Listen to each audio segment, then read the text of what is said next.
Shalom. All praise, honor, and glory to Yahweh Bahasham, Yahweh Shai Bahasham, Rakakodash. Double honors to the apostles and the elders of Great Millstone who rule well. And peace and mercy to the hopeful elect, the 144,000 men that are doing this work in sincerity and in truth around the four corners of the earth. And much love to the 1/3 of you believers out there that are the men, women, and children of the household of faith.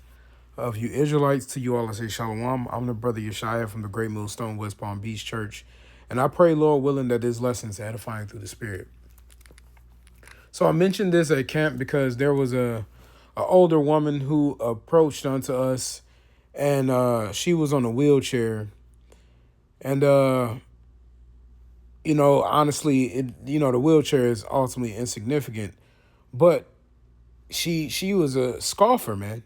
Unless you know that no matter your condition, a scoffer is going to be a scoffer. And she's a woman in a wheelchair. She told us she was 70 years old, and she just thought she was going to school us on the Bible. And,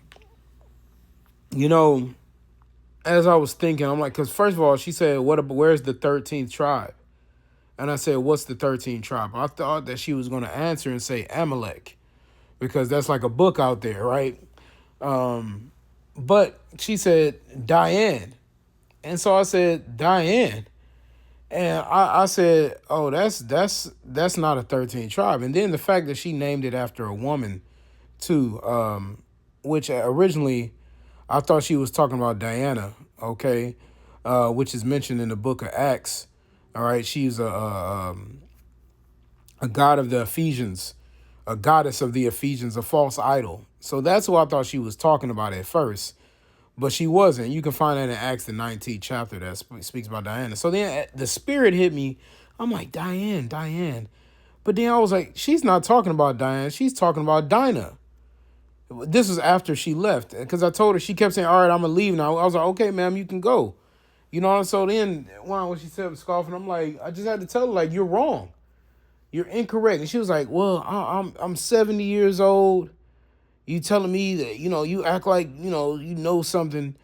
Your age don't matter in the eyes of the Lord unless it be found in righteousness.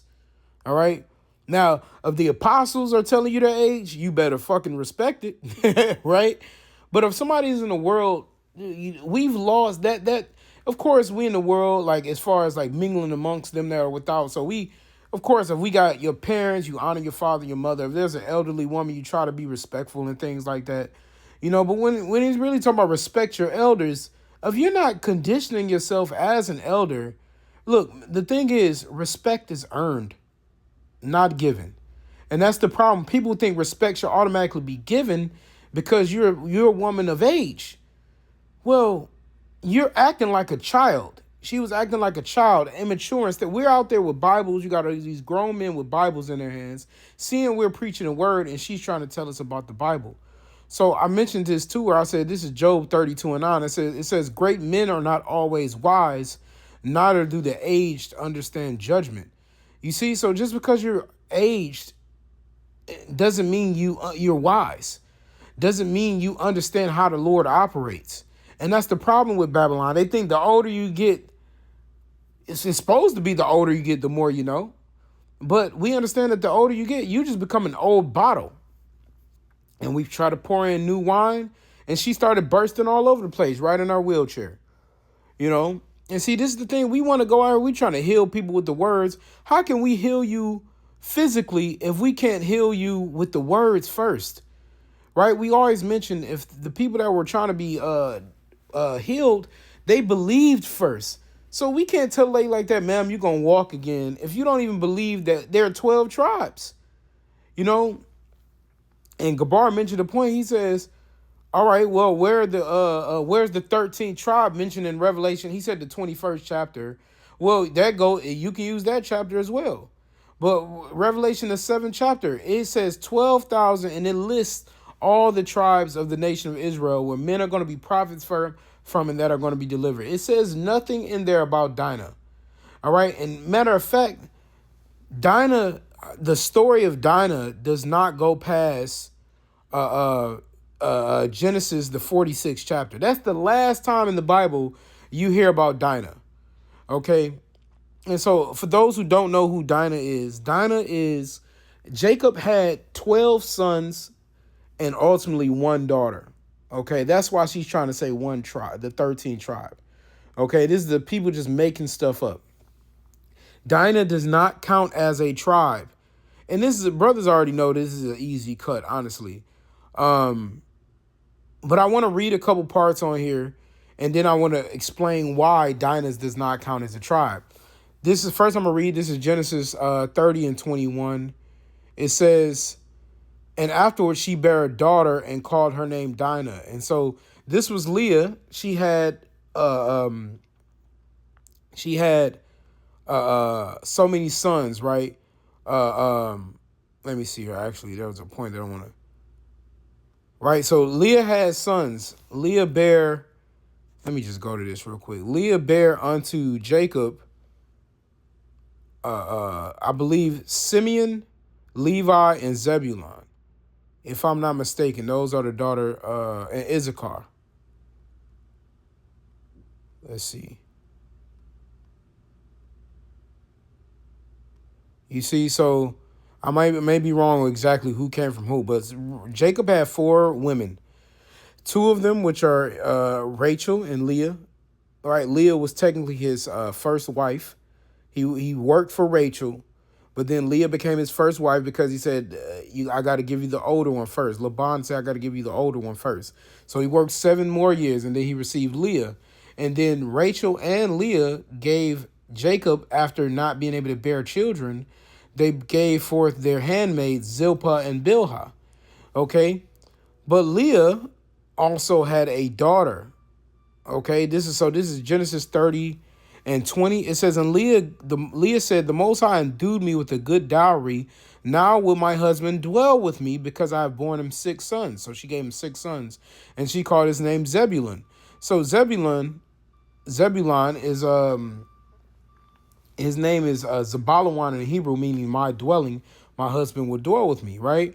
But it says, and afterwards she bare a daughter and called her name Dinah, right? So they see, why does she have so much happiness? First of all, when she bare him 6 sons, because it's a great thing. Now, it's great if you get sons or daughters, but everybody knows it's greater to have a son, because a son can carry your family name.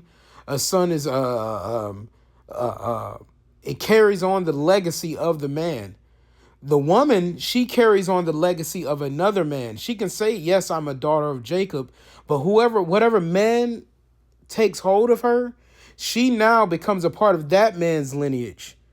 Okay, so if she could even have a heathen, let's say, and it's ironic because a heathen defiled her, but let's say the Hamite would have impregnated her, right? If the Hamite impregnates her, the seed that comes out of her, that boy that comes out of her, he's going to be a Hamite. He will not be an Israelite.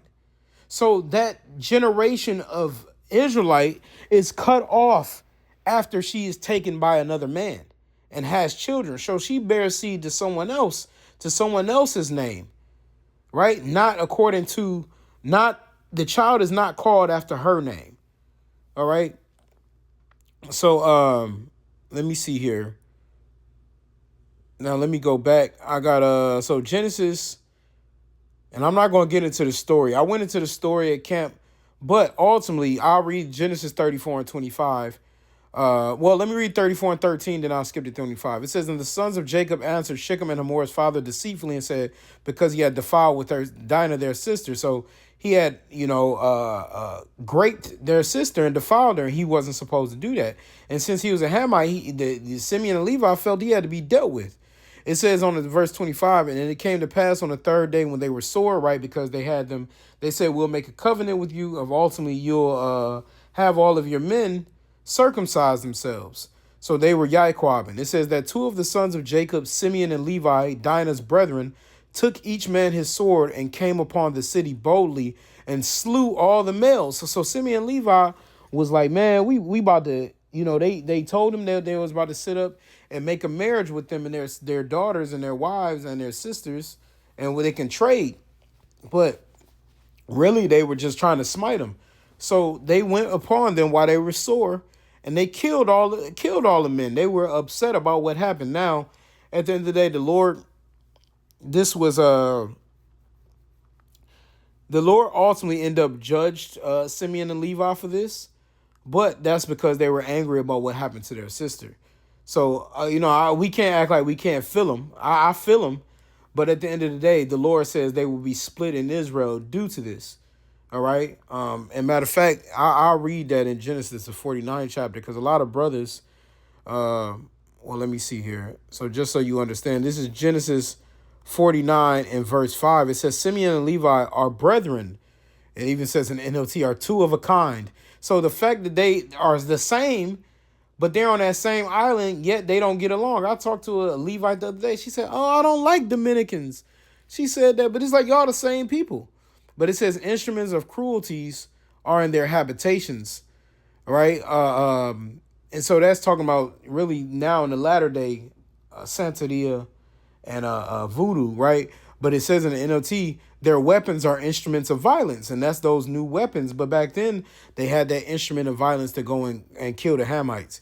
It says, "O my soul, come not thou into their secret. Unto their assembly mine honor be not thou united.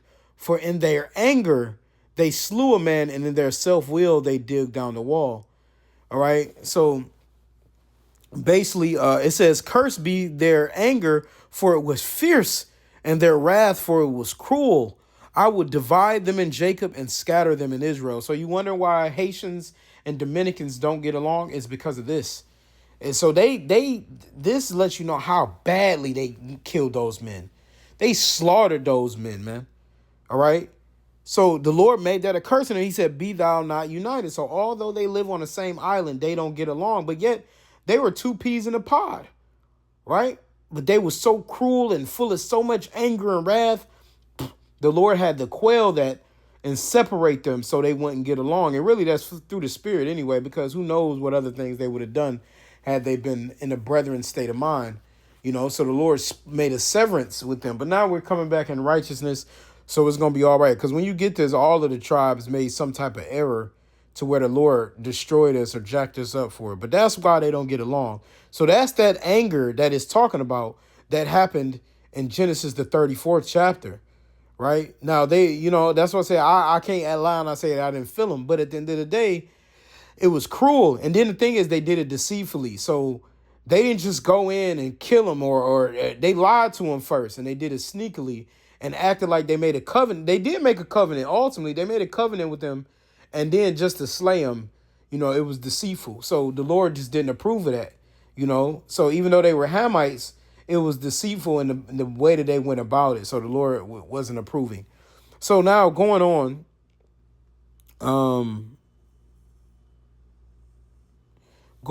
and it says, this is Genesis 46 and I'm going to start at verse 8. It says, "And these are the names of the children of Israel which came into Egypt, Jacob and his sons, Reuben, Jacob's firstborn, and the sons of Reuben, Hanok, and Phalu, and Hezron, and Carmi, and the sons of Simeon, Jemuel, and Jamin, and Ohad, and Jachin, and Zohar, and Shaul, the son of a Canaanitish woman, and the sons of Levi, Gershon, Kohath, and Merari, and the sons of Judah, and Onan, and Shelah, and Pharez, and Zerah. But and Onan died in the land of Canaan, and the sons of Pharez were Hezron and Hamul, and the sons of Issachar, Tola, and Phuvah, and Job, and Shimron, and the sons of Zebulun, Sered, and Elon, and Jalil. These be the sons of Leah, which she bare unto Jacob, and Jadanaram, with his sons, with his daughter Dinah, and all the souls of his sons and his daughters were 33. So he had all of these grandsons. He had sons and grandsons, right? But this was the last time that Dinah was mentioned, right? But it says with his daughter, and that's because ultimately, you see they named the lineage of the sons. You see they didn't sit up and name all of the daughters of Dinah, right? If you read this whole chapter, they continue naming the sons, because we know that And now this is going to be why, right? And brothers already know the answer to this. But for those who are unlearned on this one, when you go into the book of Numbers, the first chapter, it lets you know how seed works. This is Numbers 1:18. It says, and they assembled all the congregation together on the first day of the second month, and they declared their pedigrees after their families by the house of their fathers. Okay? The house of their fathers, according to the number of the names from 20 years old and upward, by their polls. So you declare your pedigree, which is your ancestry, your birth line, your they always have the family tree, by the line of your fathers, the house of your fathers. So your lineage is not determined by a woman, it's determined by a man. And that's simple DNA. That's genetics. Anybody who's big into genetics can tell you that men carry the dominant chromosome, the X and the Y. The women do not carry the dominant chromosome. They carry the recessive trait, right? So the lineage of the child is going to be used by the dominant chromosome to pass to the next son. But the woman, she won't receive that dominant chromosome. She'll receive the chromosome in her to realize that she's an Israelite, but she won't receive the dominant chromosome to pass on to her son. She'll receive the chromosome, that next son or that next daughter is going to receive the dominant chromosome, whoever the father is. And then if the son gets it, he'll carry that dominant chromosome. So it always continually keeps going and keeps going and keeps going. You see? So this is why Dinah is not a tribe of Israel. Okay? It is by the house of your fathers. And I always make it as simple as this, man. You know, we've been using fruits and trees since the apostles, right? Name me any kind of seed. If you name any seed, if you take an apple or an orange, if you plant it into the earth, it will not become an earth tree. You have never seen an earth tree, right? You get a tree, you get a seed from whatever fruit it was, planted, and that's what seed it becomes. So the sperm of the man is the seed, and the woman is ultimately the earth. Okay, so the man plants the seed. If it's an apple, it's going to be an apple tree. So if it's an Israelite, it's going to be an Israelite. Okay, if it's an orange, it's going to become an orange tree, right?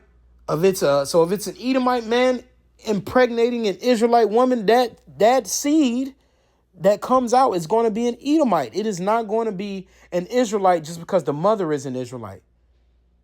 But see, they don't teach you this in school. And Amalek don't want you to learn this because the so-called JEWs, they'll make you think that the seed line is based on the woman.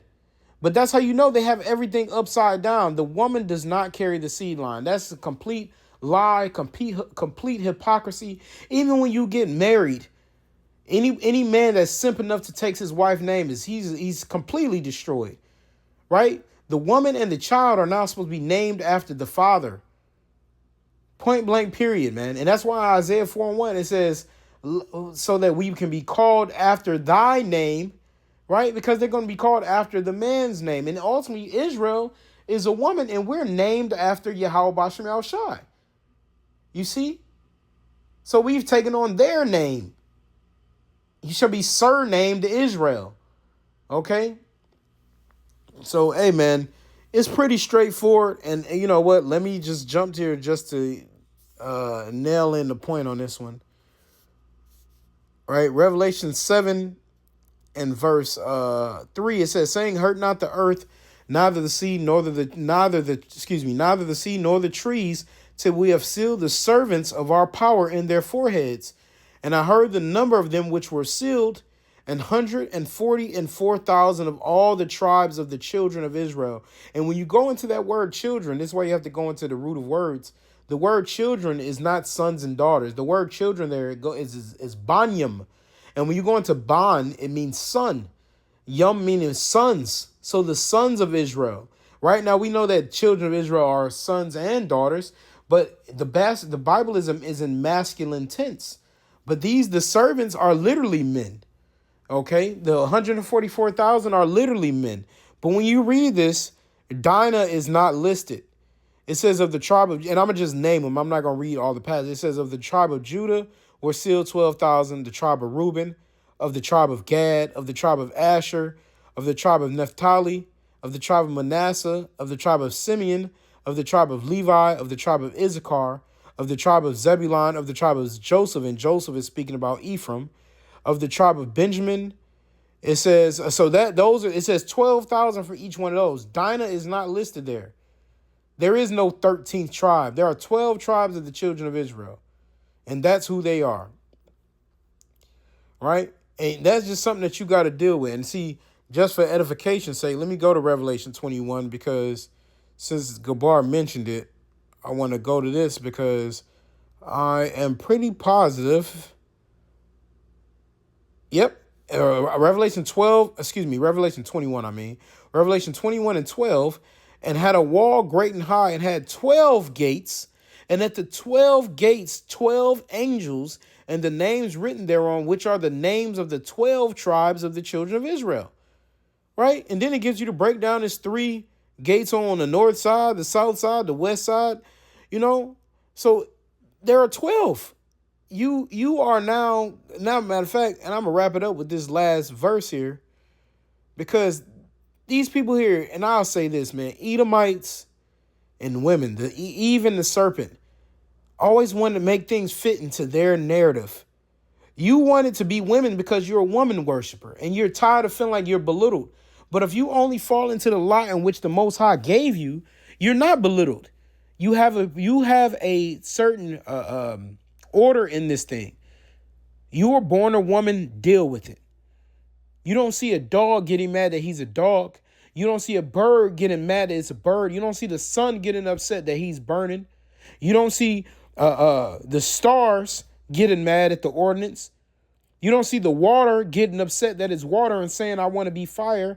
It's only you Israelites that want to be something else. It's only you women that want to be men. You are what you are, and you have to deal with it. And the order of the Bible is the Most High, Yahweh, his son, Yahweh Shai, the Israelite man, the Israelite woman, and the Israelite child from top to bottom. And that's what it is. And that's what you have to deal with. If you don't want to deal with it, now take it up with the Most High. And if you're going to constantly argue about it, you're going to get destroyed by thermonuclear missiles. And then you're going to be reborn in the kingdom of heaven and see that we were right anyway. There's no 13th tribe, and there's definitely not a 13th tribe named after a woman. All right? So I'm going to read this last verse. This is Revelation 22 and verse 18. It says, for I testify unto every man, this is talking about women too, that heareth the words of the prophecy of this book. If any man shall add unto these things, the Most High shall add unto him the plagues that are written in this book. So if you're adding another tribe, the Lord can add unto you the plagues that is written in this book. And you don't want that. The main plague is going to be thermonuclear fire, judgment. And it's funny because Dinah's name is actually Dawana or Donna, which means judgment and justice. That's what her name means. And she did get judged ultimately, right? She got graped. She got judged. But the justice came, even though it wasn't sanctioned by the Most High, the justice came from Simeon and Levi getting down. So her name is an omen. Okay? And it says, if any man shall take away from the words of the book of this prophecy, the Most High shall take away his part out of the book of life and out of the holy city and from the things which are written in this book. So you can't add or take away from the book of prophecy, man. You can't make it to fit your narrative. You can't listen. And then the scriptures say, make not an admonishing of many books because there is no end. She's reading all these other books and Enoch and Jasher, just destroying herself, trying to find a way to fit her narrative. The Bible says the Bible is honey and it's bitter. And you got to take the parts that you don't like with the parts that sound good to you and deal with it. All right. And this is why a lot of you women going to see you're going to be in a bad position because you refuse to get in order and be obedient to the spirit. We had to be obedient. We had to stop doing things that we want to do. And we had to understand how the Lord get down. You got to do the same or you got to face the judgment, man. So, hey, I pray, Lord willing, that this lesson was edifying. I want to give all the praise, honor, and glory to Yahweh, Bahasham, Yahweh Shai, Bahasham, Hakodash, double honors to the apostles and the elders of Great Millstone who rule well. And peace and mercy to the elect. Until next time, Shalom.